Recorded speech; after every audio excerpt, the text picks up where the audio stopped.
the Commandant, National Defense College Nigeria, of National Defense College for Party, ladies and gentlemen, I am Tony Elumelu, Nigerian Army participant and the special participant for today's lecture.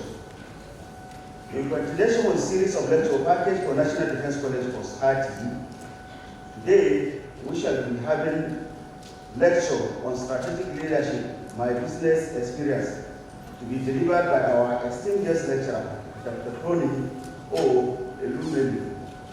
Commander, I invite our esteemed guest lecturer to the podium to deliver his lectures. Please permit me to acquaint you with an abridged version of his curriculum by United States. Over his academic career, he obtained the following qualifications: Bachelor of Science degree in Economics at the Bendel State University, now known as Ambrose Ali University, Ekoma. He also obtained Master's degree of Science in Economics from the University of Lagos. In addition to these degrees, he acquired more academic exposure from the following institutions: the Business School of Harvard, United States of America, the International Institute of Management Development, Switzerland, the Singapore Institute of Management. He spent most of his career life in banking sector. In 1997, Dr. Elumelu led a small group of investors to take over the struggle Crystal Bank. He turned into profitable within few years. In 2005, he led the largest merger for banking sector in sub-Saharan Africa by acquiring United Bank for Africa. Following the merger of Standard Trust Bank and United Bank of Africa in 2005, Dr. Elumelu led the company as Group Managing Director from single country banking group to an African country bank, to an African bank with subsidiary in 20 African countries: France, United States of America, and United Kingdom. In 2010, our esteemed guest lecturer retired from the United Bank of Africa and subsequently founded Pears Holdings. He also founded the Tony Elumelu Foundation, which is the leading philanthropic initiative in Africa, championing entrepreneurship across the continent. In 2015, Dr. Elumelu committed $100 million to create 10,000 entrepreneurs across Africa for 10 years through Tony Elumelu Foundation Entrepreneurship Program. Our esteemed guest lecturer received several awards, some of which are Member of the Order of the Federal Republic in 2003. In 2012, he was awarded National Honor Award of Commander of the Order of the Niger. Others are shown in the screen.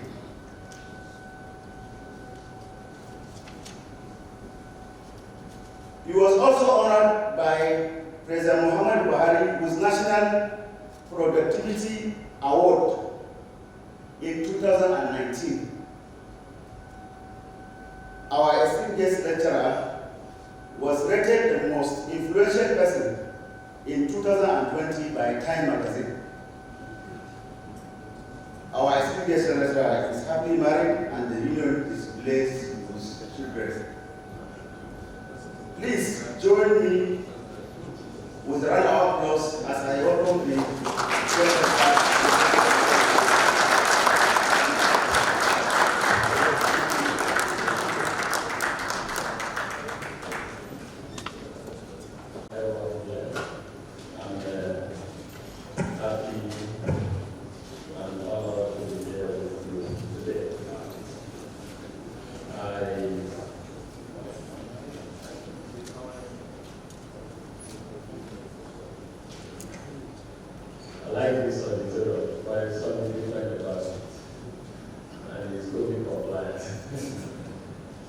the Commandant, National Defense College, Rear Admiral M.M. Bashir,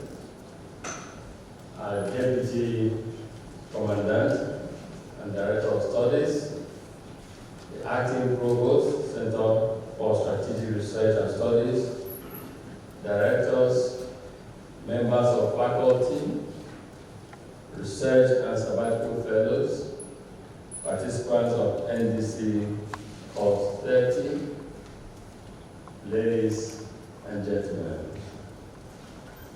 I was given this protocol list and I really liked it.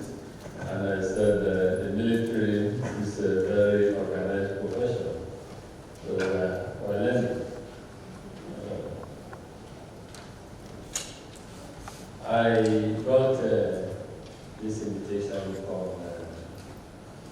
our Chief of Defense Staff, General Iraq. I'm impressed, and thanks to Iran, and I see also you have a strategic institute here. So research institute. I believe so much in strategic leadership because it cuts across both private and public sector, and it makes a big difference in the outcomes and in delivering outcomes and fulfilling goals, mission, vision, and purpose. For our military to consider this a worthy conversation, especially bringing the private sector slant to it, is interesting, it's commendable. And in approaching this topic of this conversation, I am mindful of the fact that there's a thin line, because the topic is strategic leadership, my own business experience. And so there's a thin line, because one line might be misconstrued as a self-promotion, but I believe that you did not invite me to theorize, and you invited me so I can share my own practical experience as the caption, as the of this conversation, as the conversation was captured.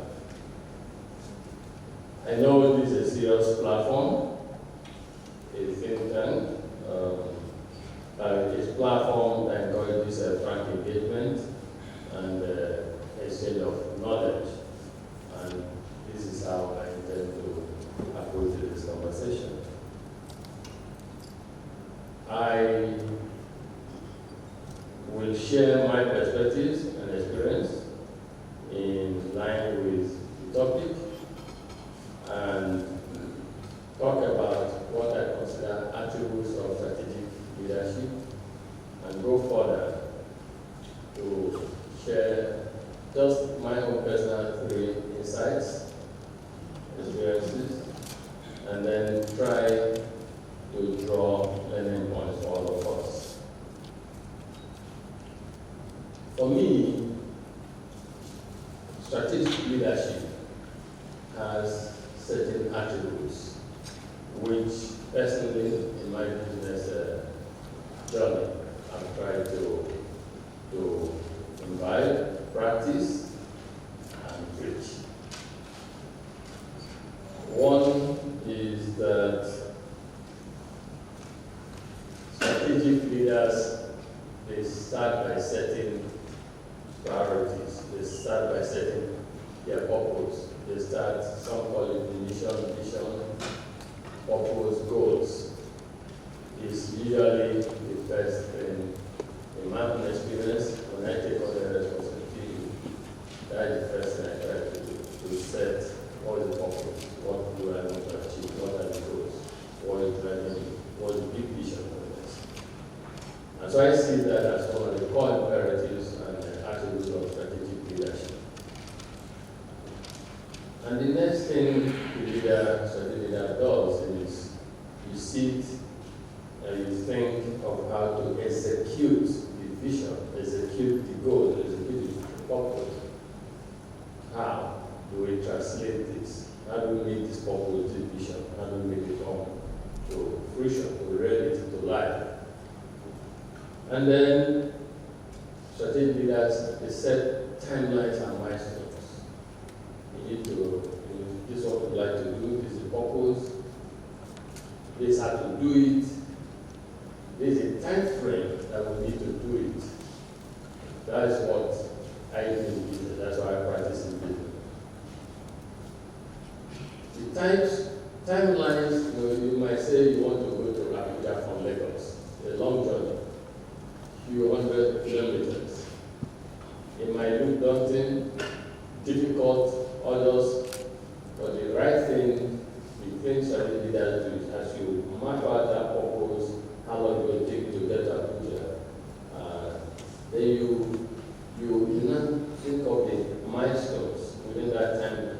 Okay, so to get to Abuja, maybe I first go to Bar, and I first go to Lorry, and I go to local jail, and I go there. So such milestones along the line are very useful in strategic leadership because such quick wins or short wins create encouragement, tell you that that journey is attainable. Okay, you see the fourth milestone, you accomplish it. So let's move to the second milestone. You accomplish the second one, so okay, let's move to the third milestone, third to fourth, and gradually you get to destination. This is what strategic leaders do. Also, strategic leaders, they communicate, they learn how to communicate with clarity. Everyone needs to understand where, so guys, we need to go to Abuja. It must be clear in the subconscious of everyone. We're going to Abuja, this I will go to Abuja, we're going by road, and this island will take us to go to Abuja, or should take us to go to Abuja. And these are the milestones that will make us know that we're on track and that journey to Abuja. So you need to communicate this purpose so that it becomes second nature. Everyone, wake up midnight, wake up where are we headed? Abuja. Everyone. The more people buy in, understand the destination, understand clarity of purpose, understand the communicate effectively, the more you're able to achieve the purpose. Remember, you start with the purpose. What is the destination? What is the purpose? The more you're able to achieve that purpose. Strategic leaders learn and know how to mobilize resources. They know the importance of resources and the military in particular. But in the private sector, in my business experience, is so critical. How do you get to Abuja? You need water on the road, you need this on the road, you need food, you mobilize everyone. You mobilize the right people who will get you on that journey. You realize they cannot get to the journey. And in doing so, there are so many things really that they are very dispassionate in mobilizing and sending the right people to take them to that destination. They know how to motivate this people. They know how to apply emotional intelligence. They know how to apply social intelligence. They know how to make their people that are mobilized think they can think and feel they can walk on water. Because usually, the journey to that destination is not very smooth. It's places up and down. And so when you have people who have been well-trained, developed, who you put in their brain, in their mind, subconscious, through clarity of communication and mobilization, that they can walk on waters. When they encounter those obstacles and difficulties and challenges which we must come in trying to accomplish purposes, they are able to withstand it. They are able to withstand it. They are able to withstand it. And then you find a way of recognizing them very well. The reward system, the recognition system, the disciplinary system, the learning system. And then great leaders think of culture, ethics, ethos, values, and principles. Keep thinking about all of this. So, this journey, what level of how we're going to be able to that journey? What is guiding us? What is holding us together? What are the do's and the don'ts? How do we get there? How do you talk to each other? How do you interact on that journey? So those become very, very useful in mobilizing, in providing strategic leadership. Leadership does not occur in vacuum. Leadership does not on its own. But you can't be a leader if you just be yourself. You're a leader because you're mobilizing people, you're developing them to get to a certain destination with you. So I would say, and by the way, there are a million and one attributes. But for me, I consider this extremely, extremely important. And of course, in line with that idea of setting purpose and vision, great leaders see beyond today. They have the foresight, the blessing, the discipline, your what is more than I do. The discipline and conditioning of the mind serve to a higher calling and purpose is critical, and it's very important. It's something you see in most successful strategic leaders. Seeing beyond today, thinking long term, developing the capability and capacity to be resilient, to withstand difficult situations and circumstances. Because as you know, to eat omelette more greater, to achieve a purpose that is worthy, you will face and encounter obstacles. To be the right thing. Having shared this, let me talk very briefly about my own 3 experiences that have been or provided one the opportunity to practice some of these attributes that I have studied over time, reading about others who have succeeded, both in the military, in public service, in private sector, and something I love to do. I love to see people who have succeeded, those who have failed. Why did they fail? One made them succeed, one made them fail. One lesson can I learn from that? So it took me time to develop some of this from the very go. And more importantly, from my own experience also, having been, having learned from the very as early as 26 years old. To say, what are those things? Where did I make this? Where did I get it right? What are those things? So over time, one has been to develop this or come to embrace this as most critical. Again, from where I stand, from another person and my other attribute, but this to me is very critical. So I want to share with you 3 personal experiences. Again, as I said, just for the purpose of this conversation. So first is in 1997, we assembled a group of people and we provided some leadership. Hindsight, it was strategic leadership. And we embarked on a journey to take over a distressed financial institution, a distressed bank that never had been done before in this part of the world, and turn it around. It was a tough journey. Again, just like going from Lagos to Abuja. Tough journey and everything. But we did all the things I talked about before. Assembled the right people, conveyed the message very well, what we wanted to achieve, and then we made it, totally. We got everyone to buy into it. We said it was a generational statement. A generational statement that we wanted to make. That we can turn around, can do well, and that. And so it was second nature to almost everyone. And we went about it, we created, again, the same issue, plan how to get to that. They say, what did they say? Want to go by this institution, turn it around. How do you get there? Plan the strategies, how to get there. Which would we need to get there? We were very, very professional, objective, dispassionate in assembling people, 100 people, instead of just 100. And then we trained and developed all of us, including well-trained, and then we shared the big dream. That's the vision, the wickedness, and trying to show that part of Nigeria, of Africa, will have global businesses successful.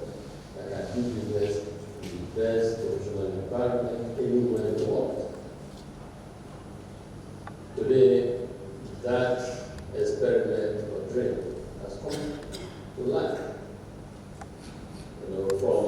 ambitious plan, creating the 3-tier strategic intent. But again, remember I talked about the plan. You must plan how you get from Lagos to Abuja. So we created our own 3-tier strategic intent, and embedded in the 3-tier strategic intent is the milestones. First, turn this distress plan to make it even attractive to people so that people can enter the bank to bank. So that the bank was close to the public. So we did that, we got it, we democratized banking and we said that we just make sure that the bank, while some banks that were accepting 50,000 naira to a current account, we dropped to 1,000 naira, 5,000 naira for corporate personal 1,000. Whilst the bank had minimum 5,000 naira back then to go save that account, we dropped it to 100 naira. And if at some point, we will go on that one, we will say zero balance to the bank account. Those things are happening today, but then it may happen.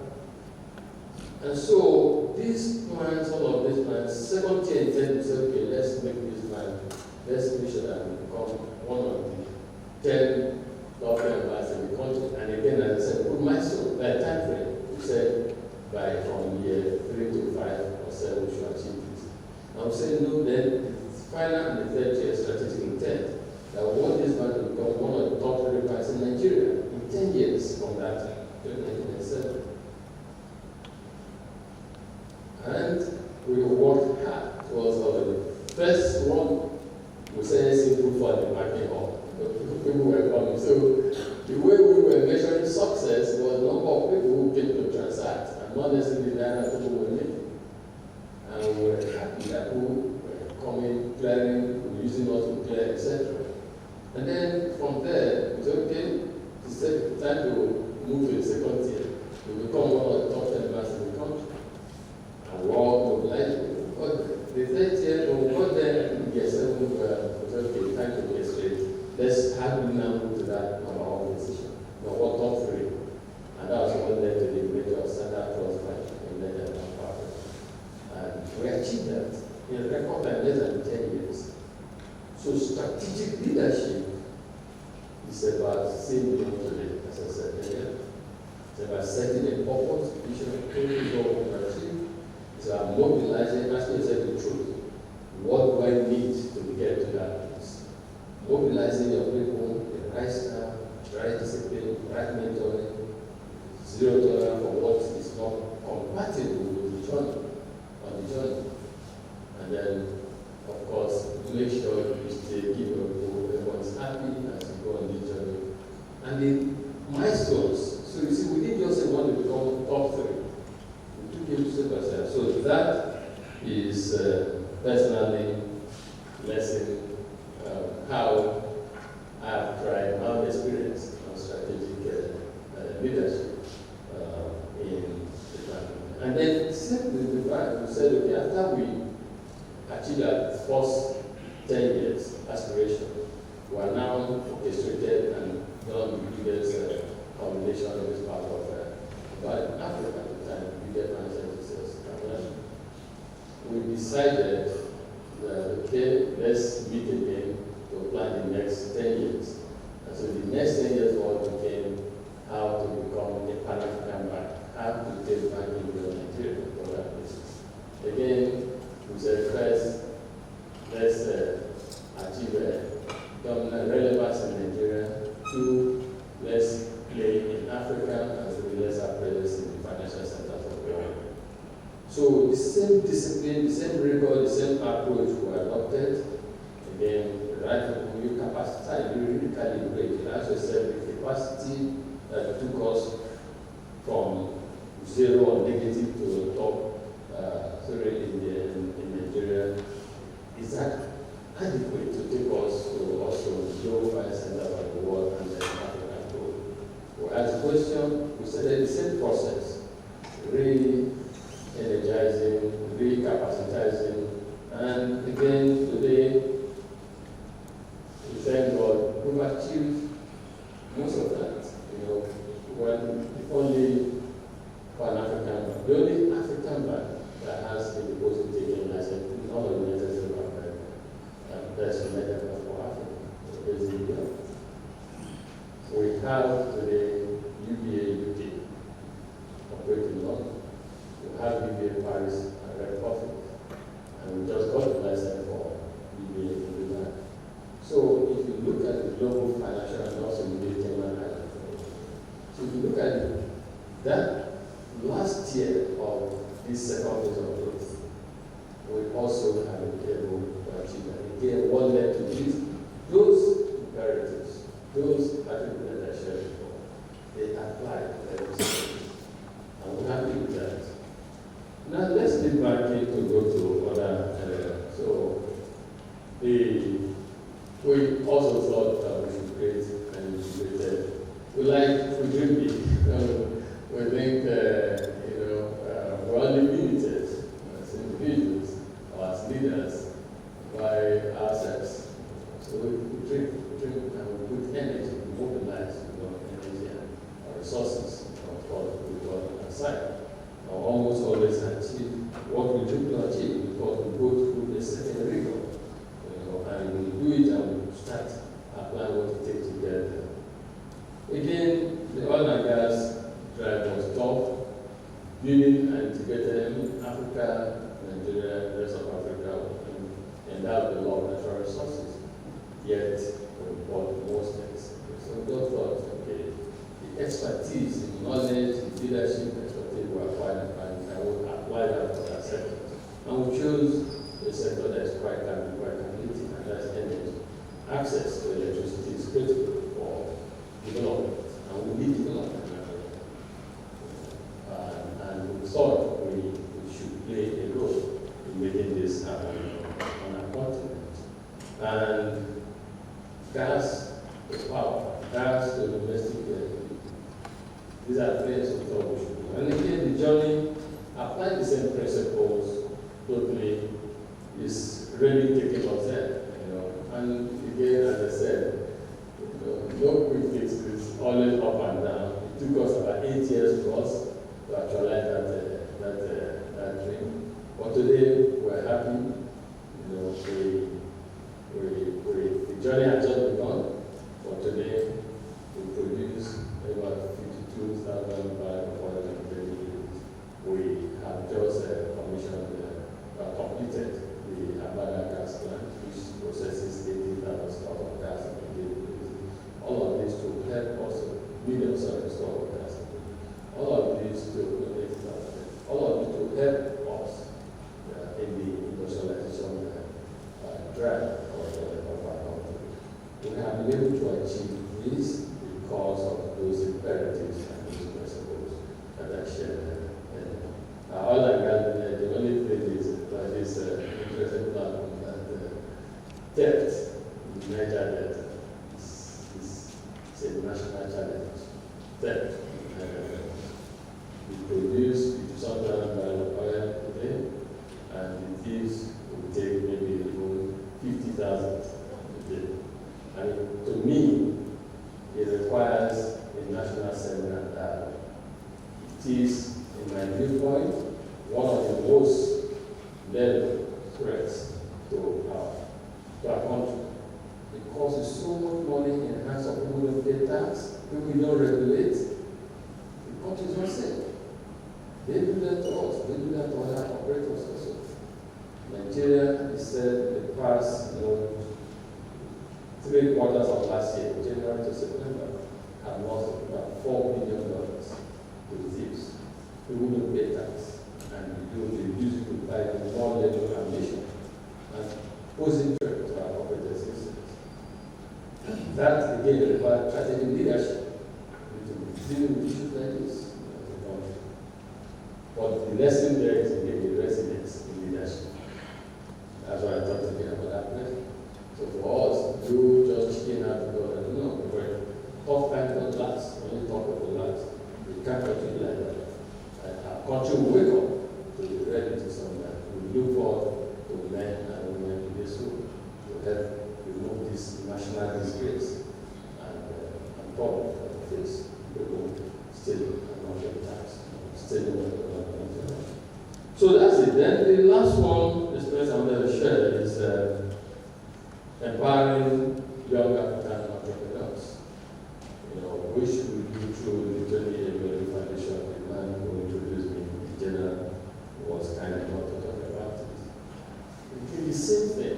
We set out to democratize law. I am standing here not because I was the most intelligent in my class, not because I was chosen, it's just because of luck. But those who say when you're prepared and luck happens, then you will take advantage of it.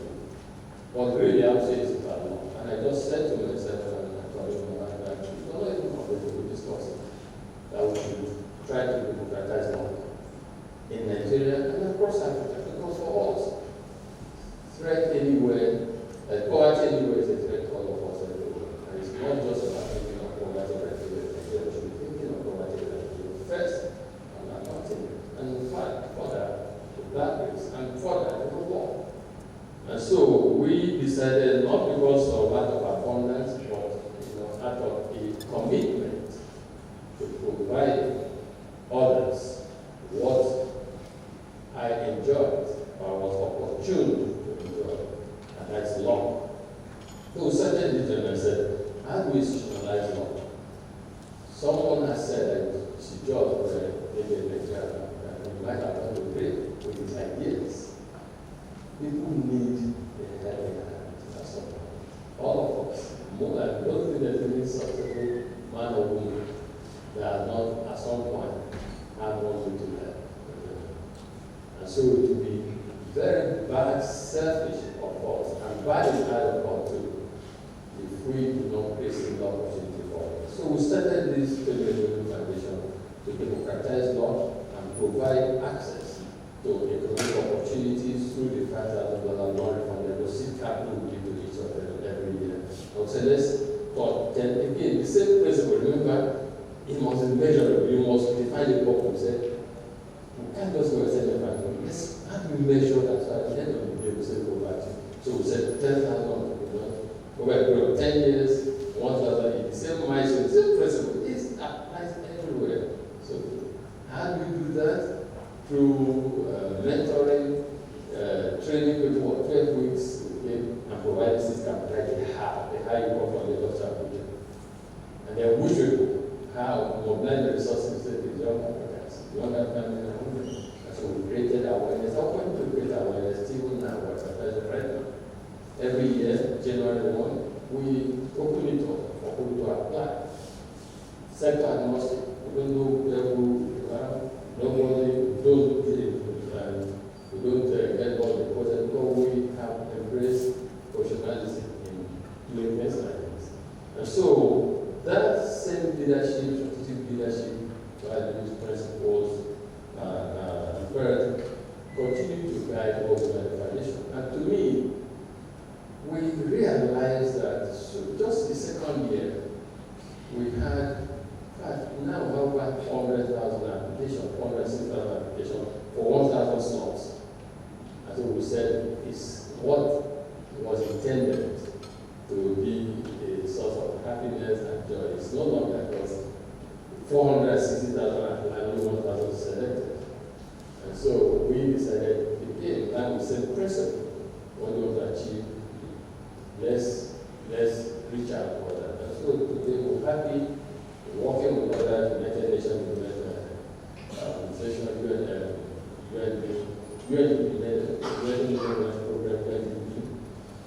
Red Cross, African Development Bank, European Union just gave us the funding to support the young African. So progressively we have moved from supporting 1,000 a year to just announced in November. In November we announced 5,000 beneficiaries in 1 year. Meanwhile, we set up to achieve 10,000 in 10 years. But in 1 year alone, we even did 5,000. All the money is number for us. We brought it just for 1,000 as commitment. But using our network and influence and global reach, we were able to mobilize more. And it's right, and this year we don't have a higher ambition. We define our purpose. We define how to get and mobilize everyone on our country. So I thought I should share this story, and because I'd like us to interact more here and there, to talk about, let me begin to bring some of it together and maybe drop a few lessons from my own experience. So first is strategic leadership is about replicating oneself as a leader. You cannot say at the end of the day, you must have others who, your better version of you as a leader. So it behoves all of us as leaders to make sure that we train and develop others. Because that is actually when your leadership is measured, whether strategic or otherwise. Training and development makes a lot of difference in corporate environments. And we do need to keep training. All of us are who we are today because of one form of training or the other. That is why what you recommended. I take time out to gather like this, to develop yourself further, to recognize. I'm told that the audience have people from all over the world. Bangladesh, many countries. I see some people from some countries in Africa that I would like to have. If I have to have another African passport, where I would like to have. I see someone from Rwanda here. I see Senegal here. You're welcome to Nigeria. I like this kind of partnership, this kind of friendship. It helps to make the world a better place. Leadership, strategic leadership, as I said, it's about replicating oneself as a leader. It's about mentoring your people. Leaders must take time out to mentor their people. It's crucial to help them and set them on the right path. Strategic, it can be a leader to be able to have followers, strong followers.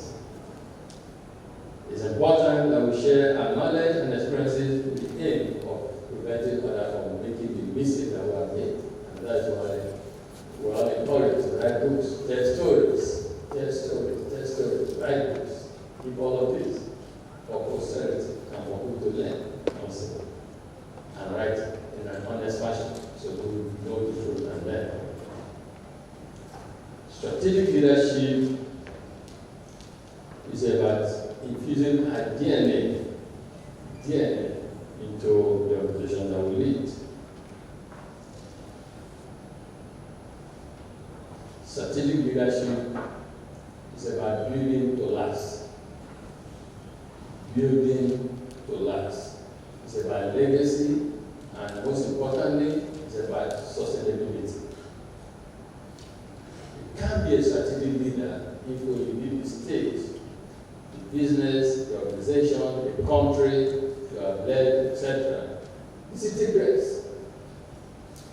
Then you cannot. History can never judge you as a strategic leader. You must think of legacy, you must think of building to last. You must realize that the office you occupy today as a leader will go one day. Inevitably. It is, in my opinion, in us, human beings, is that feeling that we're immortal, that feeling that we will always be there or relevant, that makes us fail to do what we should do at the right time. And most times, we go to our graves bitter. Because in life, most times also, opportunity don't come twice. So when you have it, ask yourself as a strategic leader, how do you want your tenure, your office to be defined? What kind of legacy? Just look forward and just say, it's 2050 or 2040. There was a man called Tony Elumelu who led this and that. What did you have in this? Would you age happily? So most times, and it happens in business as in public sector, that we think that we're there forever. We don't think of institutionalization. We don't think of building to last. We don't think of legacy. And we don't think of sustainability. I tell my colleagues, and I tell you all also, I tweeted it, Steve Jobs. Steve Jobs lived a short life, about 50. This is a man that founded a company. Long after his death, his company became the first corporation in the world to attain and cross $1 trillion in market cap. In his death, after he died, that is $1 billion. Just last month of January, this February, his company again, Apple, became the first corporation to cross $3 trillion in market cap in death. It was able to, this was possible because he built with the end in mind. With the end in mind. The mind that I, Steve Jobs, will not live forever, and it will have processes, institutions, principles, cultures, and people that will take advantage beyond this point.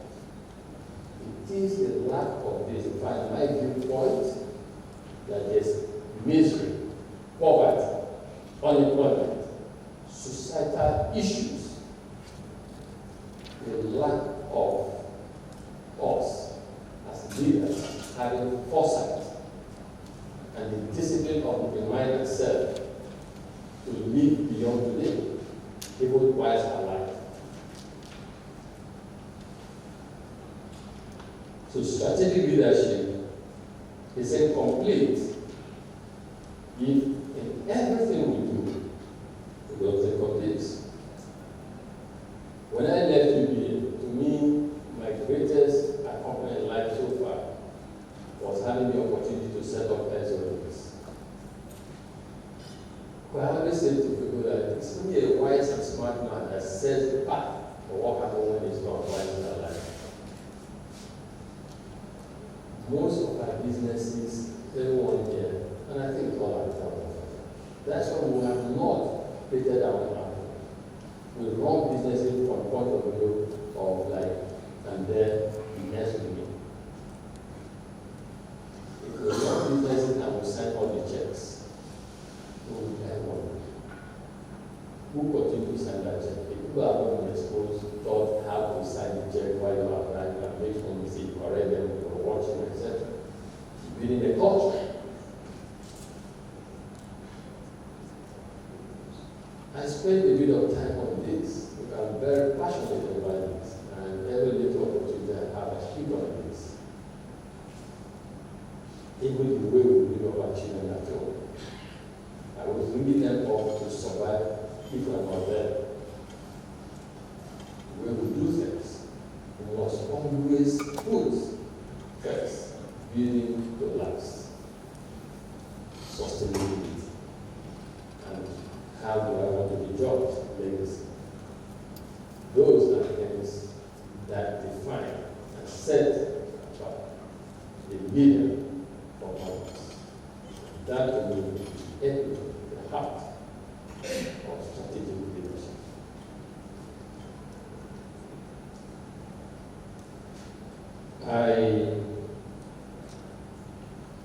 I will just say that from my experience, strategic leadership applies both to private and the public sector. Same principles cut across. It is the absence of strategic leadership,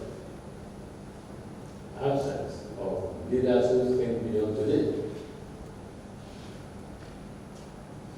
leaders who rise above personal interest, the absence of strategic leadership. That is the reason we have issues in the world today. And therefore, we cannot resolve those issues if we don't embrace and adopt strategic leadership. Thank you very much.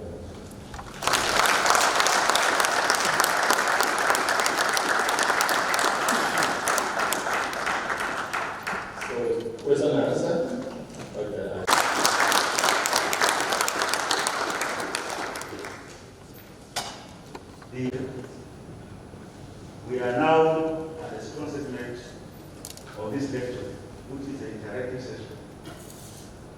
The guest lecturer shall attend to total number of 4 questions, 2 from each side of the board. Thereafter, we'll give opportunity to members of the faculty to ask questions or make contribution. Now, let me begin with a question from participants seated by my right. Yes. I would like to have your opinion. How you strategize putting together the effort of getting a capital, how to develop the capital, how to raise the capital, in starting a business, what was the plan? Can you give us an insight from the beginning? And as you said to us, you had a milestone, you planned the journey, strategize, having phases, phase 1, phase 2, and then we move to other sectors. Give us an insight, because one of the challenges of achieving success is at the beginning stage. How do we start? We started journey. No, as I said, the first thing or one of the first things we did at all is, guys, we need to go to Abuja, get to Abuja from Lagos. And the leader must be humble, knowledgeable, informed, experienced, to know that he alone as a leader cannot make that job. And you people to make the job. Even the religion, we know. Leaders, major leaders, you assemble a team and you work with them. And so once that has been done, you now go back to select. So for us, when we started Frontline, we decided to painstakingly assemble first 100. In that 100, we had experienced people and we had fresh people who were trainable. People, it's always good to have with that. You know, culture is so critical for success in everything. Culture. And so we hired these people, we trained them. You know, I think the military organization is strong in indoctrination. People must understand the destination.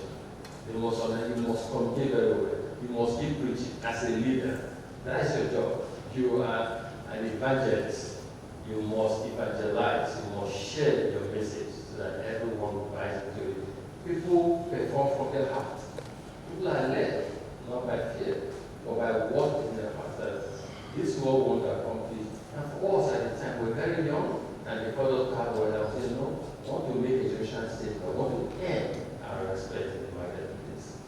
In fact, when we announced the SCB, Senator by UBA, who said the standard bank was an bank, I cannot be the bank.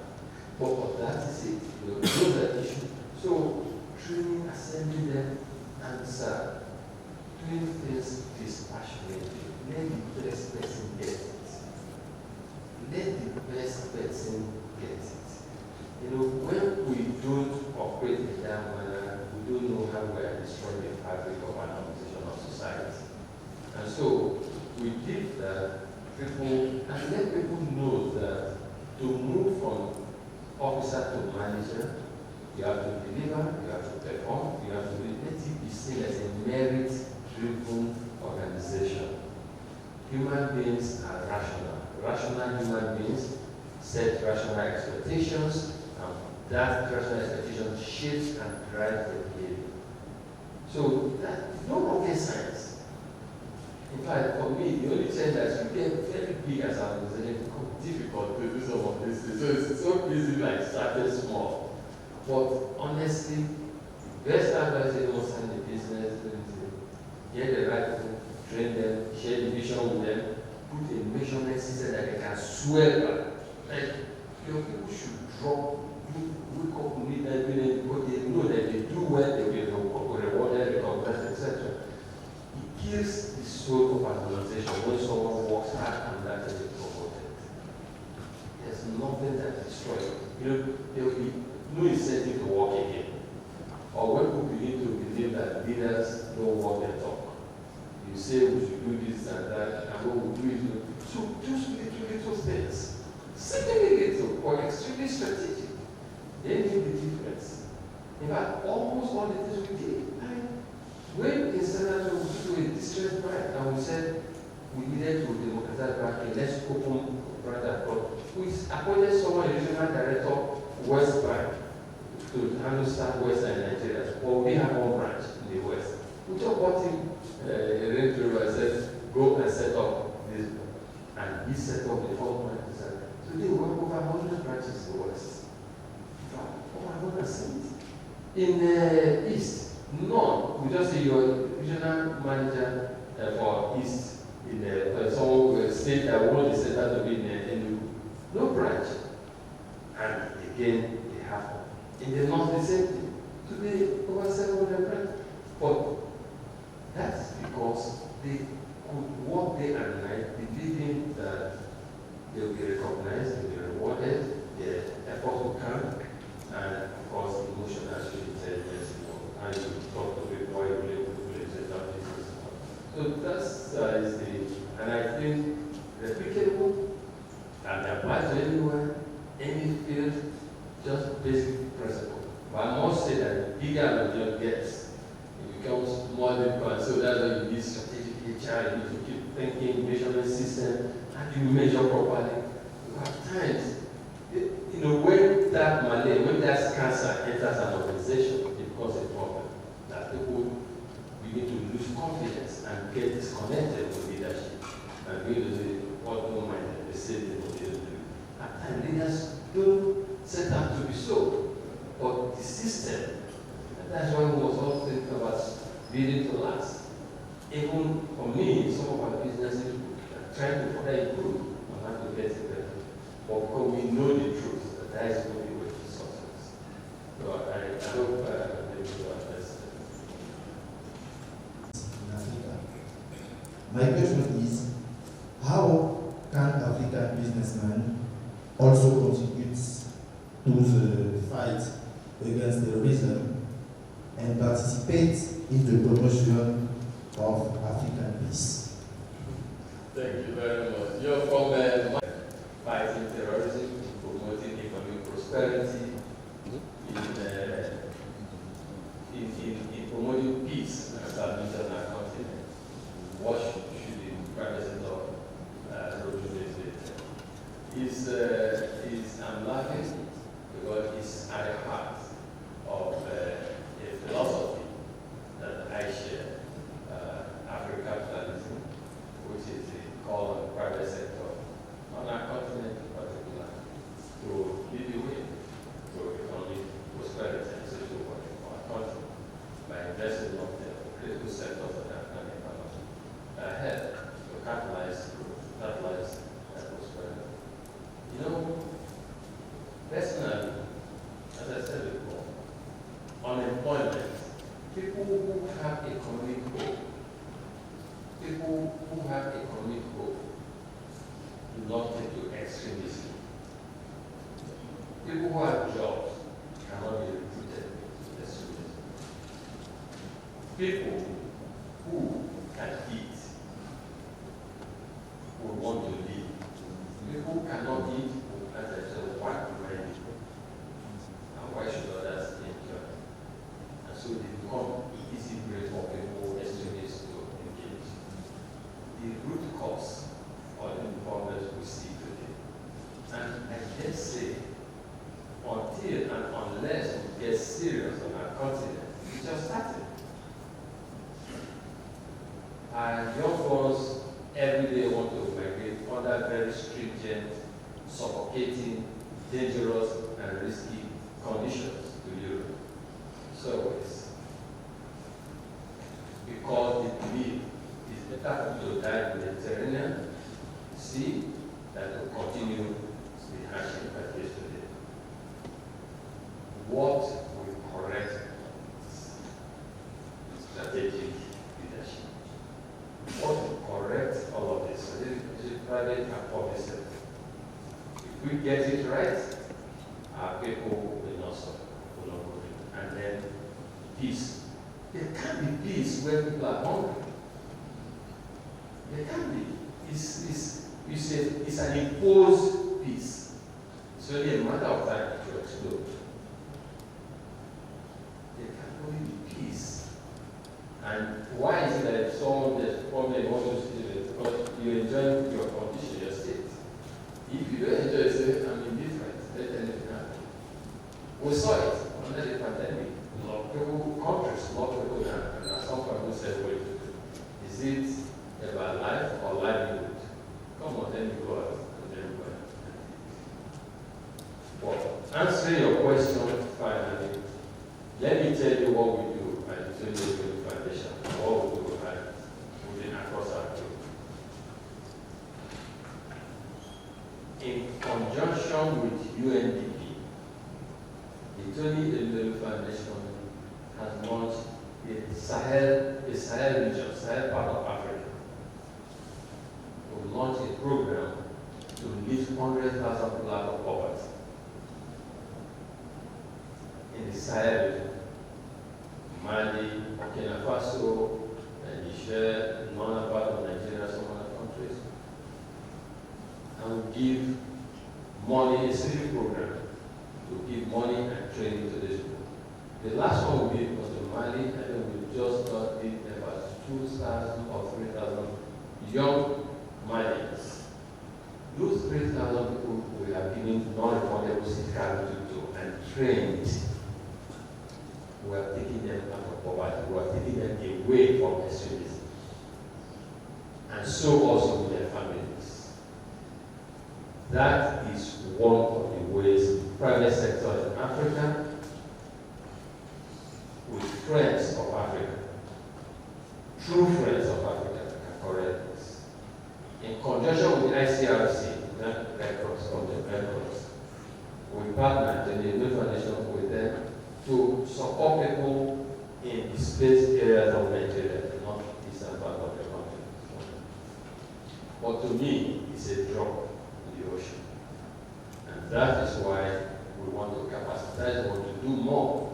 That's why every time I travel, I speak to global leaders. I say, let's team up in the 21st century to give to Africa what exactly Africa needs. And not what they see that outside of Africa to decide. What African youth need is economic opportunity. They want to become their own fishermen. They are not interested in handout. They are hardworking. They are intelligent. They are energetic. They are ambitious. They seem like they want to see the blue side of life, but they lack the opportunity. And that is what all of us will do. For Tony Elumelu and others, all successful people, we must realize that what counts is not how much value in our bank accounts. What counts ultimately is a life that will touch, the empire that will make my life.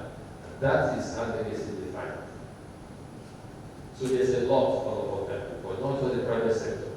Our government must wake up, must realize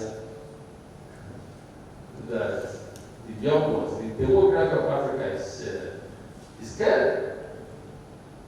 The young ones will hold us accountable. And the earlier we begin to correct this, the better for all of us. We can't, it's not sustainable. But I don't think we are doing presentation because you need some level of happiness for system to work in a functional way. So, in summary, yes, we have plenty of work to do. From Africa, to friends of Africa, in a manner that helps to move the game. Now to the questions from participants. Sir, when you were sharing the track record of your business experience on the chromatization of log, I was waiting to hear the story, to validate the story I had about you, on how you got into the banking sector.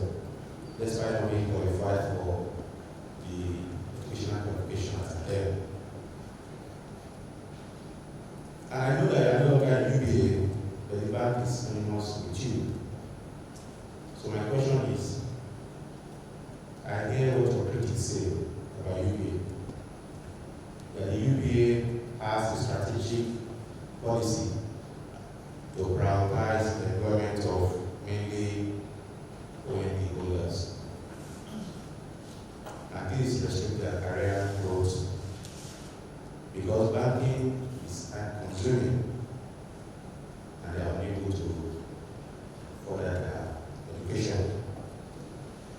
Like I said, you are looking at UBA, but I want your response to this, especially if it's a policy within UBA to ameliorate this. Thank you. So let me share briefly for those who know the story. So they advertise, and the advertisement said to eligibility, you must have first class or second class offer, and you must have 2 years, no more than 2 years banking experience.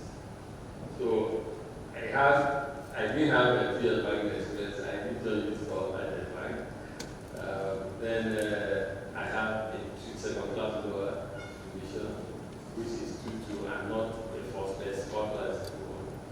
When I wrote the letter, I just said, I know by this advert I'm not qualified, but that I'm a first class material, and I can justify it. And I said, if you give me the opportunity, you will not regret it.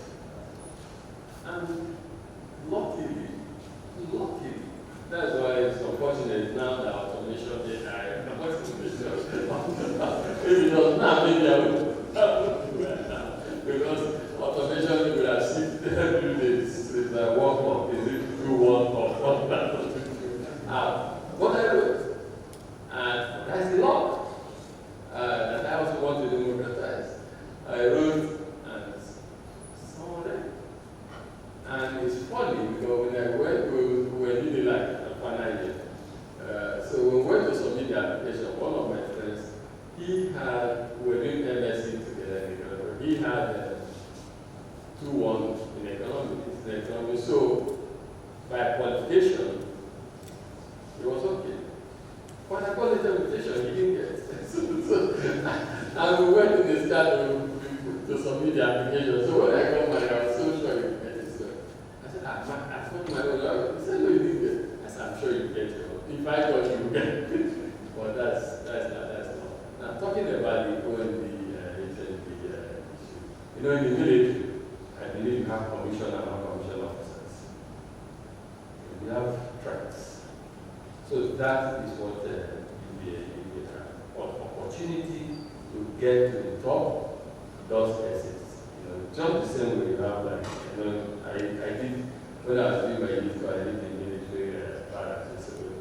So I know you have your commission and non-commissioned tracks. So that's what because you can't have everyone 100%.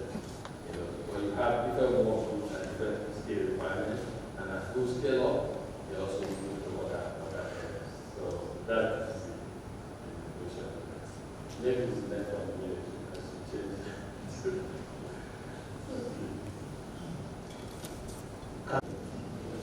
My first question is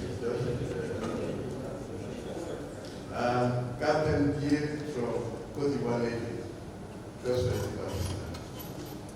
So my first question is, we used to say that Nigeria is the richest economy of Africa, or West Africa, but I think that it's like a paradox that the richest economy has more than 60% of the population living under the line of poverty. So what is the real problem? That's the first question. But the main question is, in Africa, we have a lot of currency. Naira, franc CFA, CDs from Ghana, and many other currencies. So my question is, do you think that it's an advantage, it is a strength or a weakness to have many currencies? And if it is a weakness, what are the efforts that strategic business leaders are doing to create a kind of African currency to be more powerful in the international stage? Thank you. Thank you very much. Maybe it's nice in sovereign rights. However, personally, I think that it's always a tough issue. I personally think that countries should have their own first. We should have stages. From my presentation, you can tell I'm an incrementalist, one step at a time. I think countries should have their own currencies. Countries should have strong macroeconomic policies. Then before we now need to pick up harmonizing macro policies, because you don't just create a regional currency or without there was strong macro policies, certain inflation, interest, so many things supporting them. And I think certain point, let every African country grow the economy, grow a strong economy, be disciplined, have strong macroeconomic policies, and then comment. Ultimately, yes, we will have, as we have the AFCTA, or we will need some of this. In UPA, United Bank of Africa, we operate in 20 African countries, and we are seeing, including Cote d'Ivoire, the country. I hope you carry UPA. I'm a UPA customer. Are you? Yes. For it? Yes. You have your card, eh? Yes. Let me see.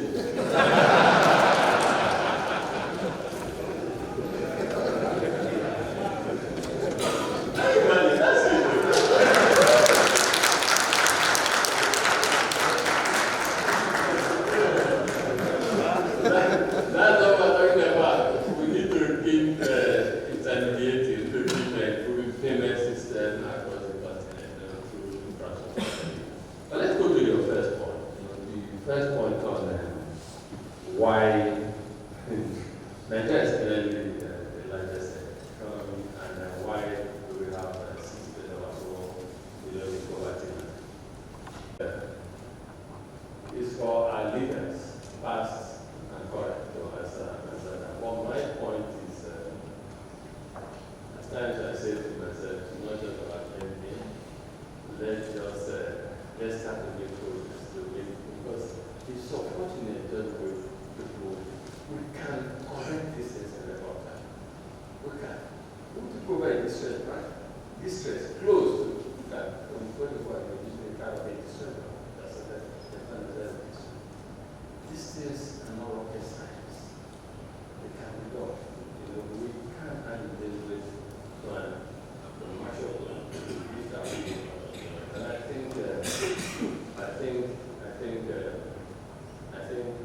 think the awareness and realization is there that we need to do more. And that is why again I must commend and for this church of this country. It's very, very, very important, beautiful, especially in Nigeria at the time that we were doing a transition at national level. We need to think long term. We need to think of, you said it, the issue of poverty. Poverty is a problem. We say we have issues everywhere in the world. People, and it's not as if everybody must operate that same level, like the issue of everywhere in the world. But let people even get job. Let them have something. Let them be some of these basic human needs. Should be provided. I hope that in the long run we'll get it right. What we do at the Tony Elumelu Foundation is only do private sector intervention to see what we can do to create capital. I see also when I travel with someone that are young African entrepreneurs and they don't have to do just $5,000, you get stories what they've done $5,000, and it's just so amazed. We need to do more for our young people so that we can have a secure future. The guest lecturer will entertain 2 additional questions from participants. Let me start with participants state right. From our website assessment, gone very, very well. And the question is, why is it that those leaders, human beings like you, in the public sector, with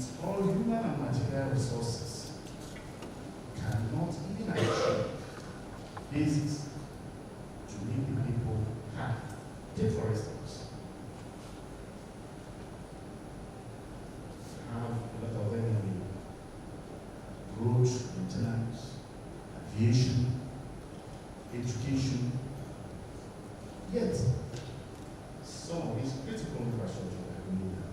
Some of the critical infrastructures, they are expected to take care of that we did well in the banking sector and other areas. So I want to say, why those humanities, the public sector, that are working with. Thank you. Because in public space, in the public sector, national mobilization is also, and reorientation very important. The way we look at things, the way we see things, the spirit of responsiveness, the spirit of accountability, and the spirit of responsibility, all of those, they all go together. You know, it's so funny. If you look at, let's look at some economies. Let's take Singapore, for instance. Singapore does not have the kind of endowment, natural endowment. They don't have the natural endowment they have human beings, that's the natural endowment. But they turned Singapore to the third world or a fourth world country. And they started with Lee Kuan Yew, reorientating the minds of the people, making them say the different. In Africa, it can be controversial, but I like Kagame model in Rwanda. You know, we need to take things one step at a time. You know, if you have, like old wine and new wine, if you have a system that is bad, I spoke also about culture. If you have a system that is bad, and you put a few good people into that system, the bad system will affect everyone, and the bad will prevail. So we need a serious, deep, ethical, moral rejuvenation and rethink certain things. No quick fix. And what, as I said, strategic leadership, there are things you look at. You must put those building blocks together. If they say you go and hire a superstar, they say yes, superstar come and look at football people. You can have Masala, some great players, and if you don't have it's a team. So I think we need to do first experts. We need to review. But the good thing is, let the journey start. It doesn't take forever. And people will start seeing signs. And as you see signs, people will start adjusting. So I know your frustration. Many people share the same frustration. You also see some people you trust so much that they get their things changed. Either the system overwhelms them and they are not able to get it right, or they also just fall and then it goes again. But we should not despair, we should not give up. So I think this will be good in that country. Thank you. It's free trade within the African sub-region. I want to know what level of input was made from the private sector to that policy, and I want to also know what are the challenges that policy has impinged on the private sector policies. Thank you. No, I think that is poor. Intra-Africa, we trade sub 12% intra-Africa. It's not we should trade amongst a lot more. And this, coming, pushing the place of this everything, my 2 points, one of the biggest things are hopefully that after we get time. After 5 points, at least we need to grapple and deal with economic policies that are something that will help us to deal with this issue of, to bring Africa together. So I support it. I also support the one part. I support it. However,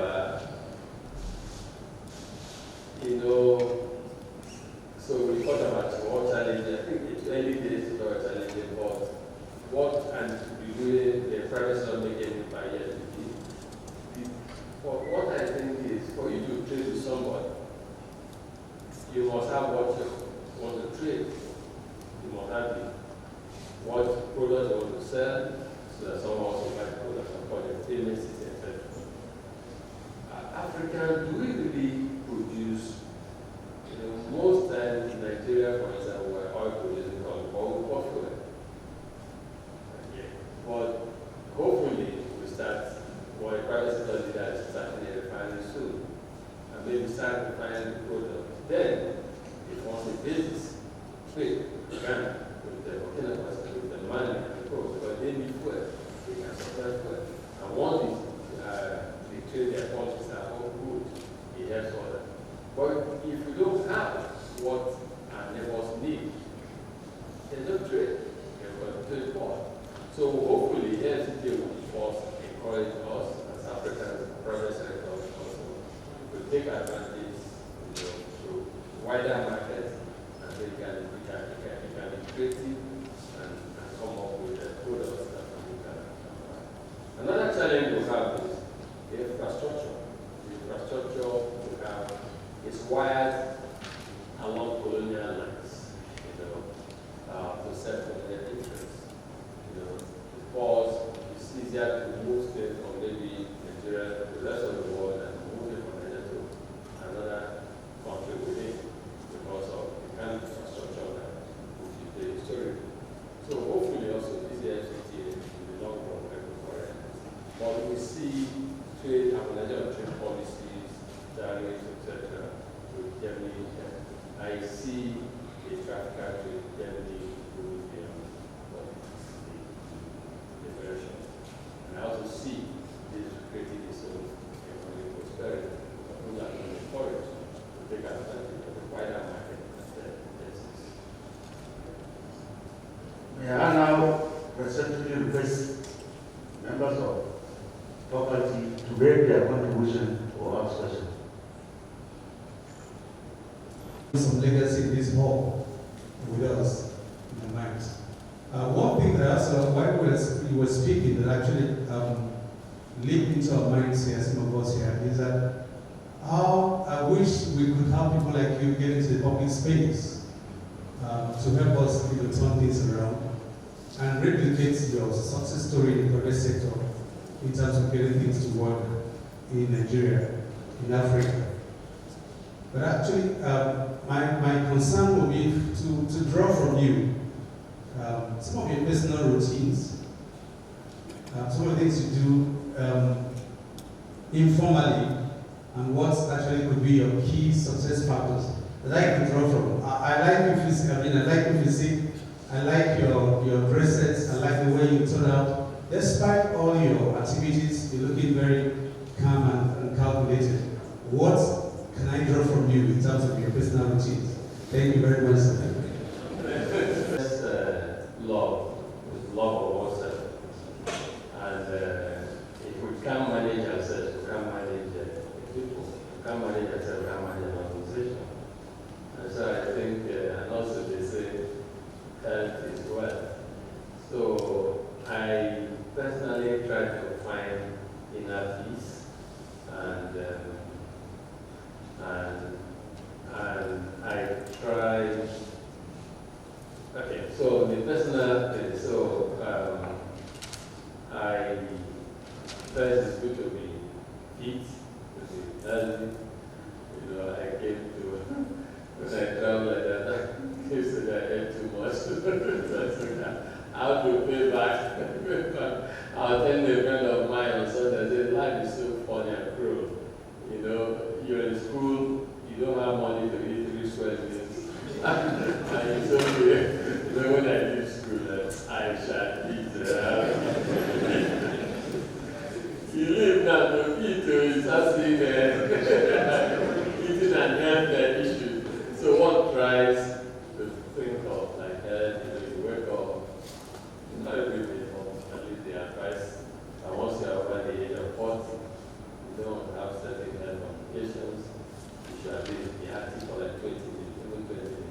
try this. I do all sorts for universal sport, other sports, etc.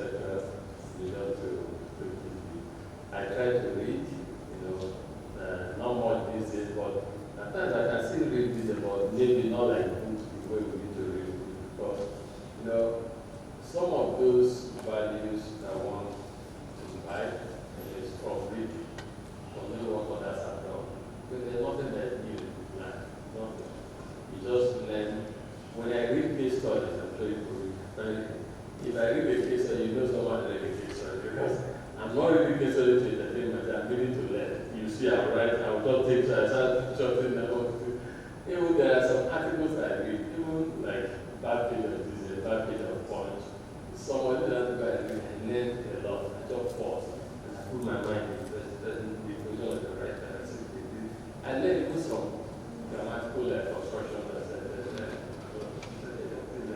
So I try to have an inclusive mind to learn. And learn from people who learn from all.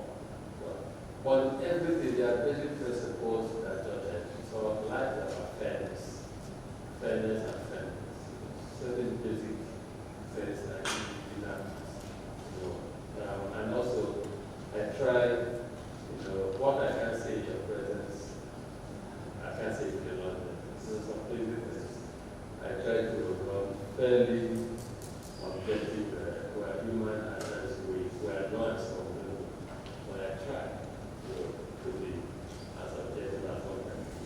I hold myself to greater, higher accountability, higher, it's like there's always one is never complacent or too comfortable. So it's like, so there are times you think before you talk. So different things what I think for me is the discipline of the mind, love of oneself, and then if you know, certain things when I see like accidents or they will see like other things, certain things happen to you. First thing is not even about it, just people that you meet. So that compassion, wow. So that helps. When we were told, as CEO, the Central Bank came with a policy that we should also, that the CEOs who have done 10 years and more, I was very young, then I was 7 years. And then people were crying, we want to go to court, and I said, wait, have I not fired people before? And also, I said also, really, I want to, let's explore the opportunity. But see, I recall one day I was dressing up because I had like sickness and I was dressing up my wife at school. I didn't know she was an observing because she's a 20 years. I said, so this is not affecting. I just thought, I said, affect me now. It's closed. Why drivers will be let move on? And the brain moved to a different mode, totally, of workness. I look back to that and I tell you that happened.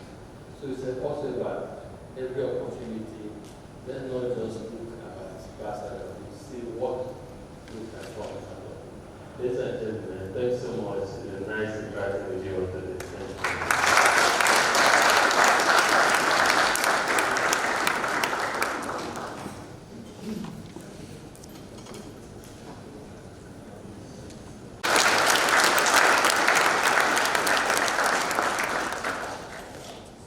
The Commandant, the Deputy Commandant, Director of Studies, the Acting Provost, faculty, participant of Course 30. I am Head Commodore S.M. Madaki, the Director of National and Military Strategy. Leadership matters in every human endeavor. Strategic leadership is an imperative for national development. It is a critical prerequisite in the quest for effective development of any nation or an organization. For the participants, let me re-emphasize that as it is in the business world, so also it is in public endeavor, where there are competitors who are constantly trying to outsmart you in everything you do, particularly for those of us in the military and security services. We all know the challenges that the country faces today. Therefore, your primary responsibility as strategic leaders is to solve problems and overcome challenges. If we are to succeed at the strategic level, we must, if I may infer from what our resource person said, be comfortable with uncertainty. You should see change as opportunity rather than threats. You should build consensus and accept constructive dissent. And finally, be forward-looking. The lesson from this interaction, I believe, has given you, the participant, insight into how strategic leaders employ relevant instruments and institutions at their disposal to ensure sustainable development of their organization or nations, as the case may be. These and many others, as the resource person enunciated and shares his experiences with us, I believe, will help us as participants of this college and in our endeavor after the course in the college. Can we please still give our guest lecturer another standing round of applause? May I, at this juncture, most respectfully invite Deputy Commandant, Director of Studies, to sum up the session and appreciate our resource person. Sorry, the Commandant, sir.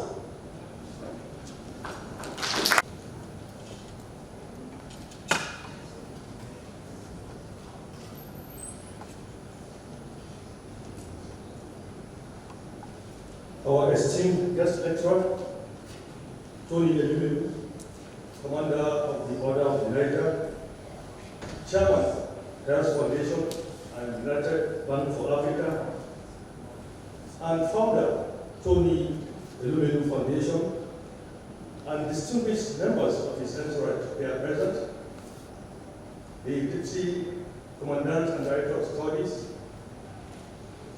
the Acting Provost, Center for Strategic Research and Studies, directors, members of faculty, research and sabbatical fellows, gentlemen participants of National Defense College for 30, ladies and gentlemen. We are privileged this morning to have in our midst a successful businessman, an astute philanthropist, and a boardroom guru, in person of Tony Elumelu, Commander of the Order of the Niger, who came to deliver a lecture on strategic leadership with focus on his business experience. No doubt, the guest lecturer is a visionary leader who started from a humble beginning and was able to establish a business empire that spreads across Africa and beyond. I took time to go through his biography, and I was amazed to discover that at the tender age of 27, he was already a manager of one of the branches of the United Bank for Africa.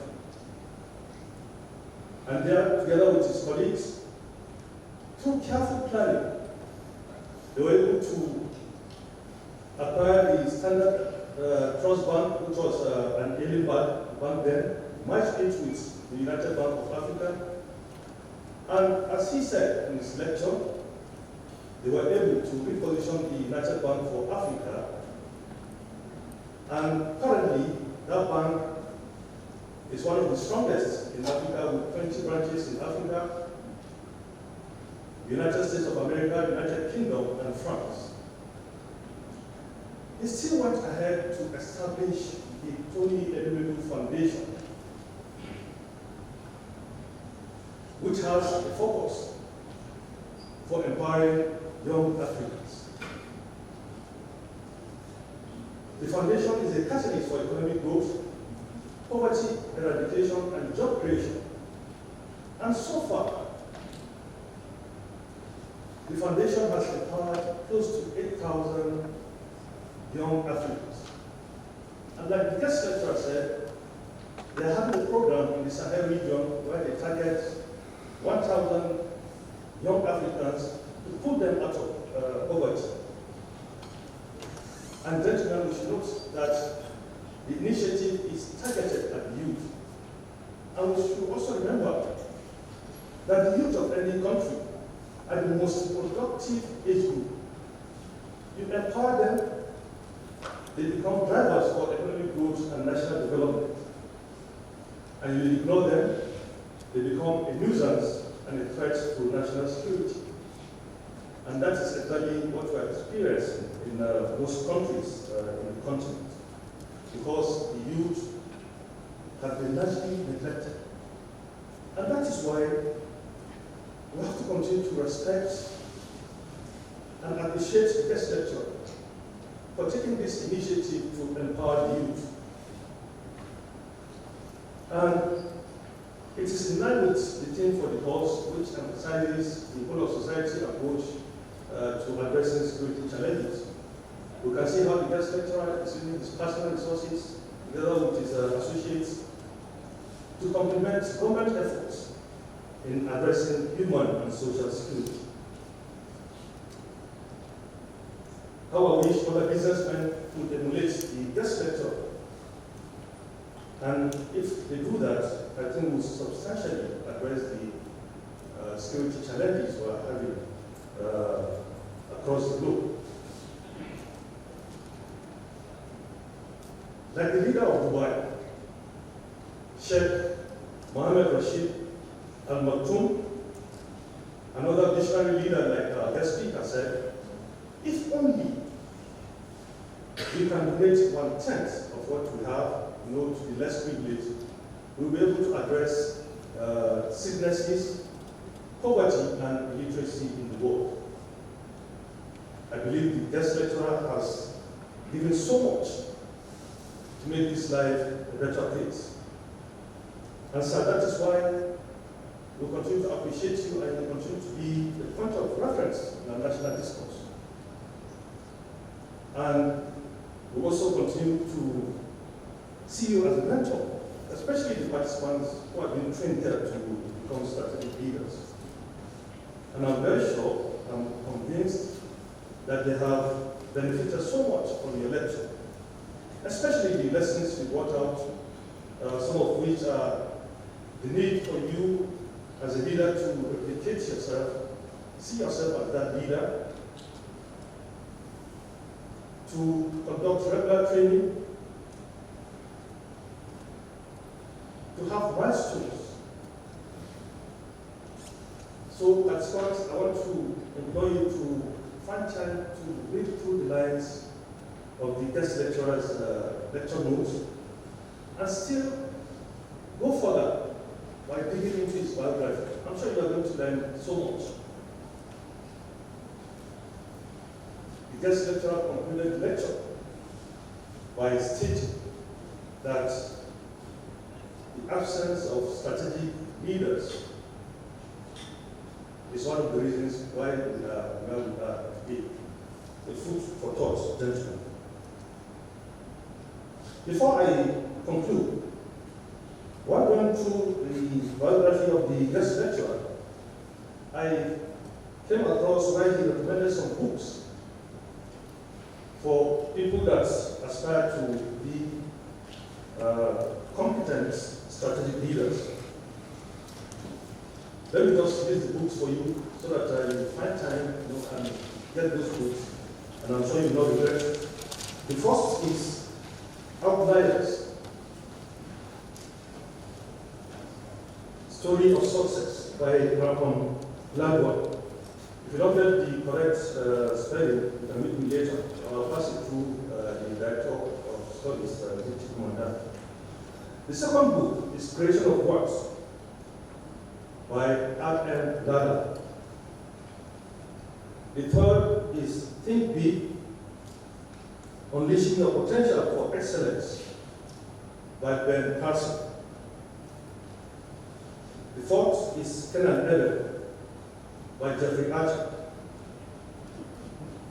And the fifth is Shall We Tell the President by Jeffrey Archer. I think I've read the fourth and fifth books by Jeffrey Archer, and I must say that they are quite decisive. So please, I would implore you to get these 5 books. You will not forget going through them. Like I said, if you didn't get the actual pronunciation, I'll pass the list to the commandant and director of the office so that you get the correct spelling. So on these notes, I want to, on behalf of the National Defense College staff, thank you especially for finding time to come and share your wealth of experience and knowledge with us. And considering too that you just came in from Lagos this morning, and most likely you are going back today. And we really appreciate your coming. And it is our hope and prayer that when next we are your presence, you are going to oblige us. I want to wish you a safe trip, you and your delegation to your destination, and the warmest regards to your families. As it is in our tradition, whenever we have a high-profile guest lecturer that you normally give a momentum, so that you remember this day